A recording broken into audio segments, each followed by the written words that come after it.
C'est vraiment un investissement et ça pour ça, enfin, je pourrais jamais leur payer le temps qu'ils ont passé.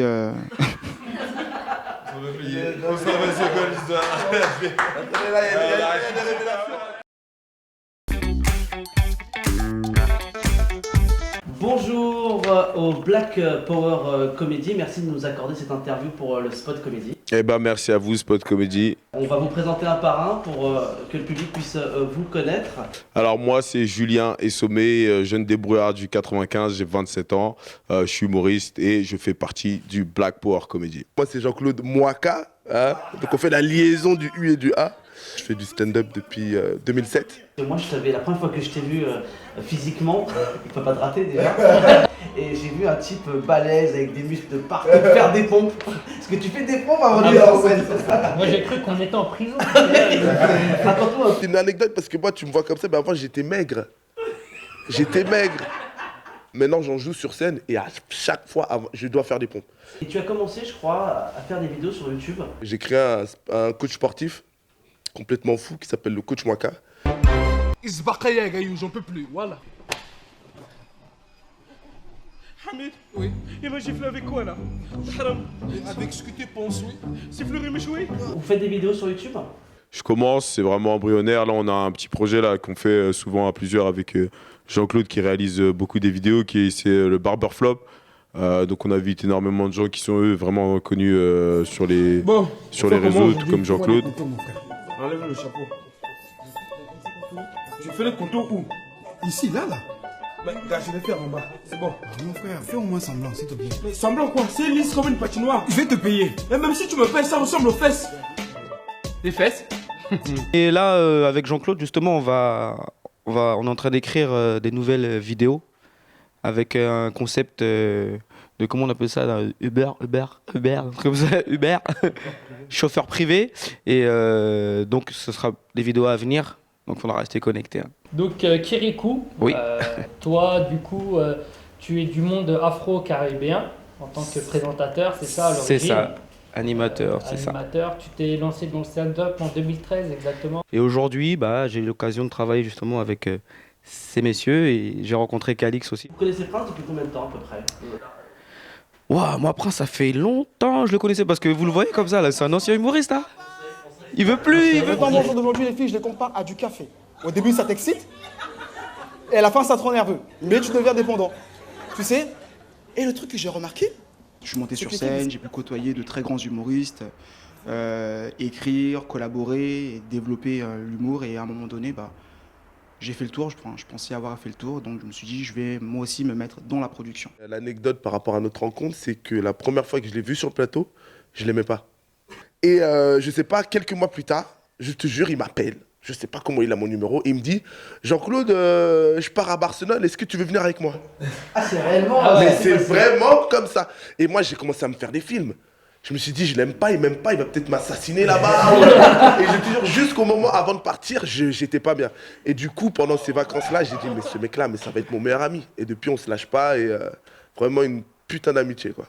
Qui a eu l'idée de Black Power Comedy? D'où c'est venu? Parce qu'il y a des plateaux pro-arabes, pro tout ce que tu veux. Mais il n'y avait pas en fait pour la communauté black. Jean-Claude, hein, mon meilleur ami, mon conseiller, mon fidèle allié, je lui en ai parlé. Je lui ai dit, il faut qu'on monte notre plateau. Quelles sont tes références? Quelles sont d'ailleurs vos références? On est la génération un peu des inconnus.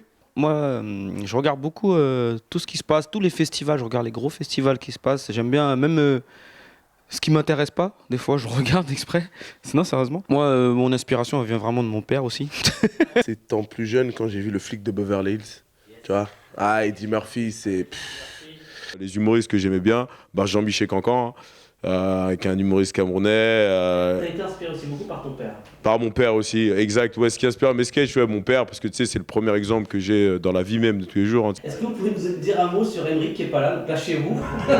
Il fait partie de l'équipe en fait et le public aura l'occasion de le voir le 27 décembre. Emeric, je l'ai rencontré sur un plateau. Tu vois, un mec comme ça, avec un nez, donc un pneu sur le visage. Et un jour, je l'ai vu sur scène, mais le mec, il m'a tué, quoi. C'est un sniper. Voilà. Et donc, du coup, il est avec nous. Donc on en revient à la première édition du Black Power Comedy qui a eu lieu le 10 septembre. C'est vraiment un spectacle, c'est un show. une continuité de vannes. Et le 2, ça va vraiment être le rouleau compresseur qu'on va sortir parce que le 1, c'était un petit impératif, tu vois, c'était vraiment un petit truc. C'est un show différent. Complètement différent. Des personnes qui ont raté le premier Black Power Comedy l'ont raté. Votre public est essentiellement black ou pas? Comme le dit l'affiche, c'est un plateau 100% noir, mais toutes les couleurs sont invitées à venir rigoler. Mon objectif, c'est de mettre avant tout des talents sur scène et qu'on enlève en fait cette barrière de la couleur. 4 jeunes noirs comme ça, français, peuvent parler à tous les publics et faire rire tous les publics, tu vois. Donc ça veut dire que si vous venez dans notre plateau, vous vous donnez vous-même une chance à aller dans peut-être d'autres plateaux parce que vous avez prouvé que votre humour n'était pas communautaire. Quels sont les sujets que vous traitez sur scène? On essaye beaucoup par rapport aux gens qui vont nous écouter, qu'ils arrivent à se revoir en nous, avec ce qu'on dit en fait. Julien par exemple va parler de la drogue. Il parle très bien de ça. Jean-Claude, il va parler des femmes. Et il parle très bien de ça. Lui, Kirikou, va parler de quoi? Il parle très bien de ça. Donc, pour dire dans le blague. Je rebondis, tu fais l'accent, mais vous faites tous des accents extraordinaires. Ah, tous, ouais, et tous. Moi, pour avoir eu la chance d'avoir vu certains d'entre vous sur scène, vous êtes exceptionnels. Par exemple, un Congolais va parler comme ça. Tu vois, non? Le Camerounais prend l'accent et tire les airs. Il est nonchalant. Moi, je parle le thaïlandais, je parle arabe. Et même dans mes spectacles, je m'en sers aussi. On a trouvé une affiche.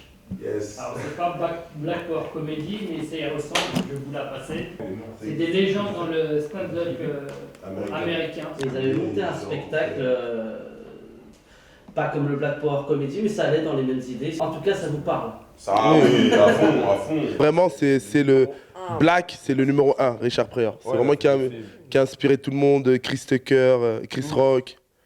Ouais. Par contre, Red Fox, je connaissais pas. Red Fox, c'est la génération d'avant Richard Pryor. Et lui, il est vraiment chaud. Honnêtement, s'il y a quelqu'un que tu devrais même féliciter pour Richard Pryor, c'est peut-être Red Fox. Hein. On va vous donner en fait une citation. Alors, j'ai le rêve qu'un jour mes 4 enfants vivront dans une nation où ils ne seront pas jugés. Martin Luther King. Martin Luther King, je connais par Pour la couleur cœur. de leur peau, mais pour leur caractère. C'est un des gars à nous. Un mot sur Martin Luther King? Moi, je l'ai découvert tard, son histoire. Je le connaissais parce que voilà, Martin Luther King, on l'a tous. Mais c'est vrai qu'à l'école, par exemple, on nous a jamais appris Martin Luther King. Et c'était un vrai leader, tu vois. C'était pas les leaders d'aujourd'hui qui font genre, ils sont pour le peuple, mais ils pensent qu'à eux, tu vois. Lui, il était prêt à mourir, il est mort pour sa cause. Et vraiment, c'est des gens qui nous ont inspirés aujourd'hui et on veut toujours. toujours ouais.